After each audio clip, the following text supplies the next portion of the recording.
OTT lagi nih Pak Noel. Nggak tanggapannya Pak Noel? Kan mereka udah nggak ngomong OTT, mereka udah ngomongnya di juru bicara itu ngomong penangkapan. Tanggapan? Artinya teori saya benar kan selama ini bahwa OTT itu operasi tipu-tipu. Mereka udah nggak pakai narasi OTT itu operasi tangkap tangan, karena memang undang-undang menyampaikan.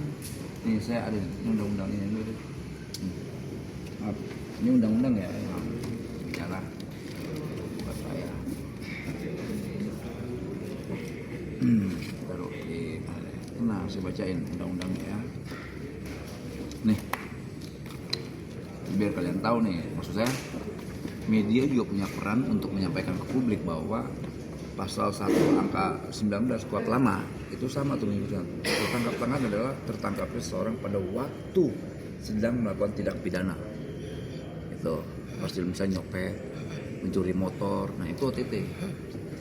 Ini sama, nah, akhirnya ini didefinisikan lagi di kuhap baru ya, pasal 1 angka 40. Nih, tertangkap tangan adalah tertangkapnya seseorang pada waktu sedang melakukan tindak pidana beberapa saat setelah tindak pidana dilakukan. Sesaat setelah ya, berarti rentang waktunya tidak terlalu lama.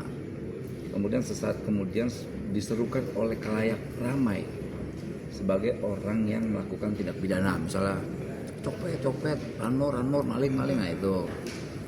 Nah, kemudian sesaat kemudian pada ditemukan benda yang diduga keras telah dipergunakan untuk melakukan tindak pidana yang menunjukkan bahwa dirinya adalah pelakunya, turut melakukan atau membantu maksud melakukan tindak pidana.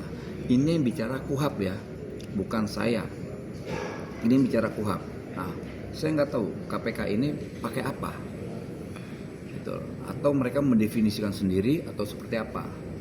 Tapi mungkin mereka sekarang kan malu nih, makanya mereka sudah tidak lagi memakai narasi-narasi OTT. Jadi ke depan nanti kalau mereka mau dihargai sebagai penegak hukum, berperilakulah sebagai penegak hukum.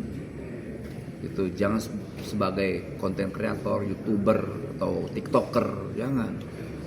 Gitu. Jadi sebagai penegak hukum punya wibawa. Jangan orang dijadikan konten. Kita kan udah dihukum nih. Saya bertanggung jawab pada kesalahan saya. Dari pertama saya mau mengakui kesalahan saya. Pertama itu. Kedua, ketika sidang pertama juga saya mengakui kesalahan saya. Tapi saya punya martabat yang nggak boleh mereka hina. Itu karena saya manusia, itu terkait HAM saya.